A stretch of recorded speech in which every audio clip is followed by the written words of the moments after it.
Hi, thank you very much for tuning back in. My name is Fonny. In my channel, I talk about my houseplant and my Hoyas. Today, it is another content about Hoya.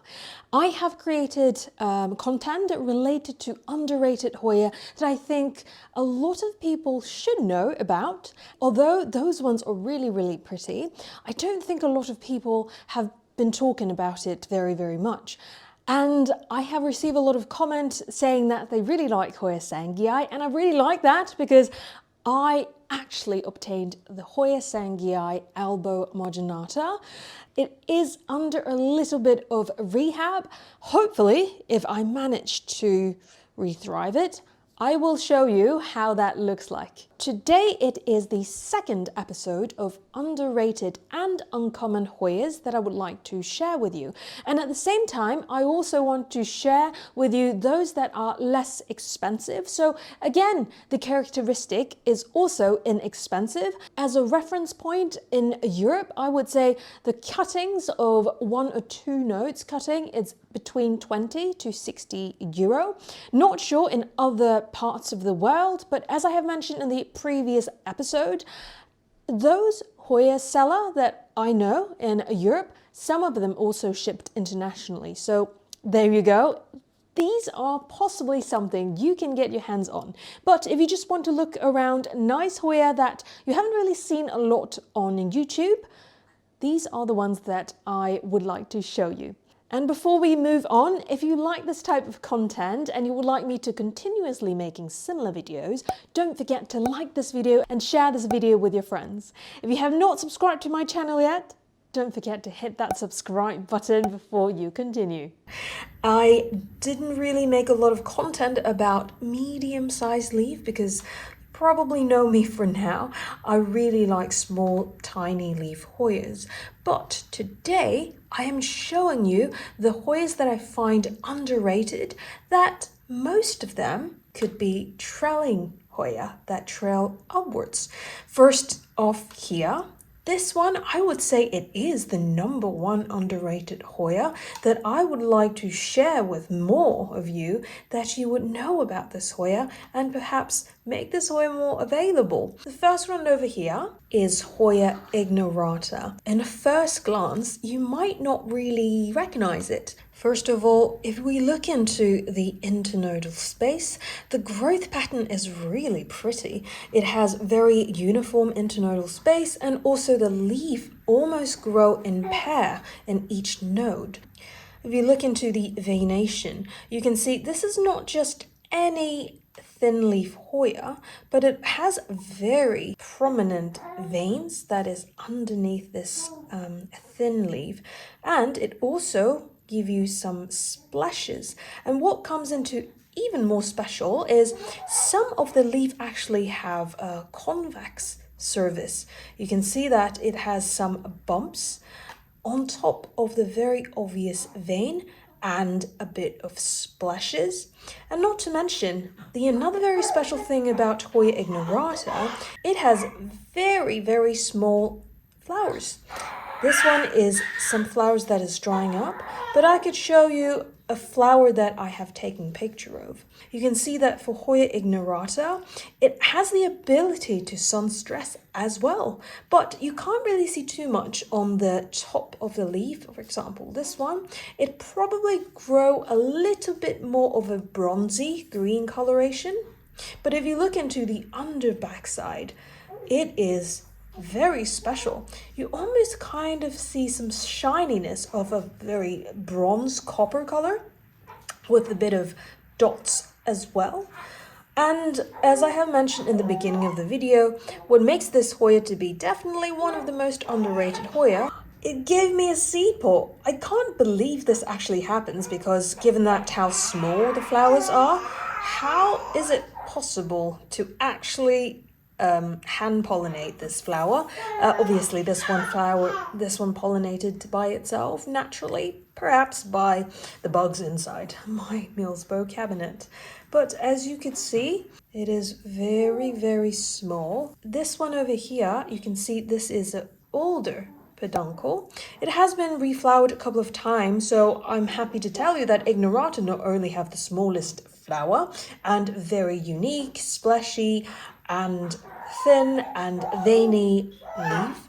It also have rebuttable peduncle. And in terms of the care tips, if you have followed me for a while, you probably could recognize where I got this from. I got this one from LB Garden, I think around a year and a half ago, and it is not the easiest and fast grower, I would say, because at the time when I got this one, it barely shipped it alive. And actually, the hardest part of this one is that I only have one stem, which is this one, and one leaf left, and that original leaf already dried up and died probably around a year ago.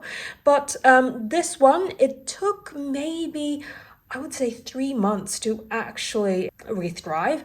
This one is not easy in my experience.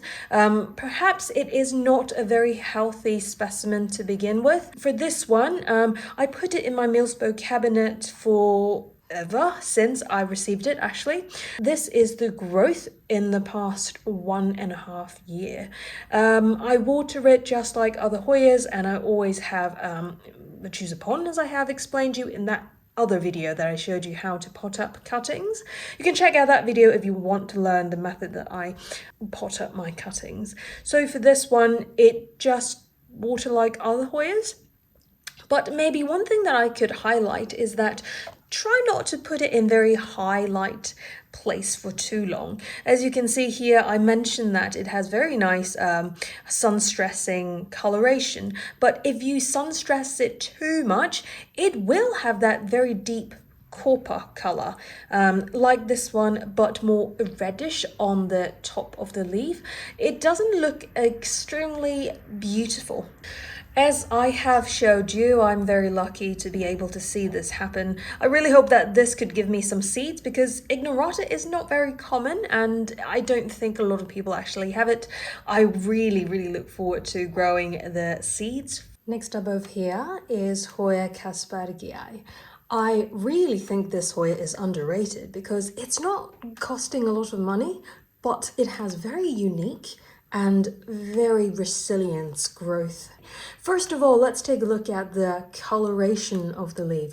This one is more on a lime color, and the leaves are very round, with a little bit of exception leaf that has a bit of pointy leaf on the very edge, but most of the leaf are like super rounded, almost like perfection.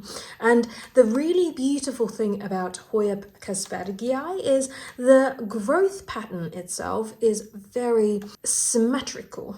If you could take a look at the internode, the internodal space are quite similar between nodes, together with a pair of leaves on each node. It looks like a very beautiful trellis plant. This one, as you can see, I only have one stick as the trellis, but because the stem itself is very thick, I actually just curl it into a circular shape, and then I attach this to the trellis over here. And one tips that I would like to share with you is, because as you can see, the stem is very thick, be very careful when you're bending it. When you're bending it like this on a larger surface area, i.e. you don't have to bend like a V shape, that's all right. But at the time when I tried to clip this one into this pole, I'd actually bleed a little bit. As long as you're not too harsh on it, you can't really break the stem because it's very thick, but just be careful when you're doing that in regards to the leaf shape, because the leaf texture is relatively thicker, as you can see over here. It is quite resilient in underwatering. I forgot to water this plant for, I forgot how many times it was. It never really stopped a beat growing. It is just really tolerant in underwatering. Perhaps the root tells us a little bit more why. You can see that the roots are really thick, much more juicy than the other Hoya roots that you have seen before. I almost thought this one looks like a philodendron root. It is really good in having this water reservoir as well. With regard to the pest resilience, I would really give a positive note on this one as well, because the leaf is very thick. Even though it has thrips, it has mealybugs, I guess it's just really good in protecting itself because the leaf is very thick. Even though it has a bite, it's not too difficult to bite it too deep. With regard to the cat tips that I have, I put this one in both Millsbow cabinet and also outside in my room environment. Both works really well. It just keep growing. As you can see, this one is the new tip that has pushed out, that has continuously grown after I have moved it from my Millsbow cabinet to my room environment. Next up here, I purposefully put it right next to kastbergii. This one is relatively similar to the leaf shape, but a little bit different when it comes to the pattern on the leaf. You probably can already tell. Right, this one here is Hoya biakensis. I have actually managed to provide environment to flower this Hoya, and I could attach the picture of the flower, how it looks like. It looks very subtle, I would say, when it comes to comparison between the leaf and also the flower coloration itself. But let's take a look why biakensis is so nice, and it is such an underrated Hoya. Just look at how beautiful and dynamic the leaves are. First of all, this one is more on the lime coloration, just like kastbergii that I have explained to you. But this one is special. This one is special when it comes to the leaf pattern. This one is more on the splashy side. The splash is a bit more subtle because the silver coloration is quite blended it well with the light lime color. And you can also see a rim of sun stressing. It's not sun stress in the whole leaf in my experience, but more on the edge of the leaf. I also put this one in my Millsbow cabinet. At first, Millsbow cabinet gave very strong light to this Hoya. So in the beginning, the leaf size is relatively small, but after maybe a year, as you can see, these small leaves are grown under super high light condition, which means right underneath the grow light. Then I moved it into dimmer location. So the leaf actually grow much more like a biakensis instead of this very succulent, thick leaf texture. You can see these two are having a stark contrast, but because of the highlight condition that I provided, that's the reason why there are two peduncle that has pushed out, and it has flowered, I guess maybe once or twice. And you can see that at the back, it is more of shiny texture. This one, with regard to the cat tips, it is very easygoing. As long as you give it a water reservoir, you don't really have to worry too much about watering this Hoya. Because the leaf itself is relatively thick, not as thick as kastbergii, but it gives you a lot more room to underwater it if you unfortunately forgot about it. It is okay if you forgot to water it once or twice. It won't really fall leaf like crazy. Well, of course, if you dried up all of the roots, then that's another story. But it is relatively resilient when it comes to underwatering. And then it will give you very rewarding pattern on the leaf. Next up, this one is a slightly smaller leaf compared to the ones that I have shown you today, but same characteristic. It is a trellising plant. I have given it 2 pole, and the growth pattern of this one is more upwards. It's relatively hard to bend it because the stem is more on the wooden side, but I did manage to bend it like this, as you can see that arc over there. Right, this one here is Hoya odorata / Hoya cembra. Let me know in the comment box down below if those two are actually the same plant. I see the flower and also the leaf shape are exactly the same, so I'm just guessing Hoya cembra and Hoya odorata are the same species that we're talking about. So why this one is underrated, in my opinion, is because this is not an expensive Hoya to begin with, but it grows really, really, really well. This one, I got it just a 2-node 4-leaf cutting, and the original leaf are still attached to this plant. And I had this one for a year and perhaps a half already. This one, you can see this is the original stem and original leaf. This is another stem and with the original leaf over here. So I basically just cut to 2 nodes into 2 parts, so then I increase the probability of having this one grown successfully. And not just successfully after 1 year and a half, it actually has thrived in a way that I just really, really like it. First of all, for the leaf shape, it is more of a pointy leaf shape. The veination of the leaf is subtle, yet you could still see it. And the midrib is quite obvious compared to the other vein that it has. And with regard to the thickness, is not thin, but not thick. The very interesting thing about Hoya cembra is the new growth. Regardless how high the light is, this one is grown in outside the Millsboro cabinet, which is in my normal room environment. It grows out like more deep purple color.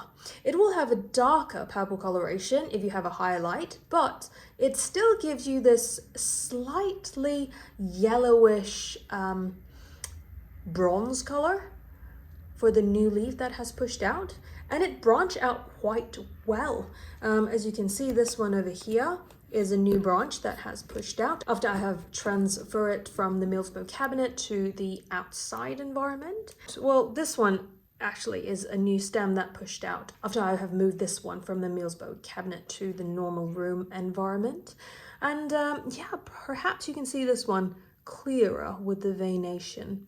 And I really like Hoya cembra, not only because the leaf is so pretty, it's very structured, I would say, together with how structured it is when you put it in a trellis. It's the flower.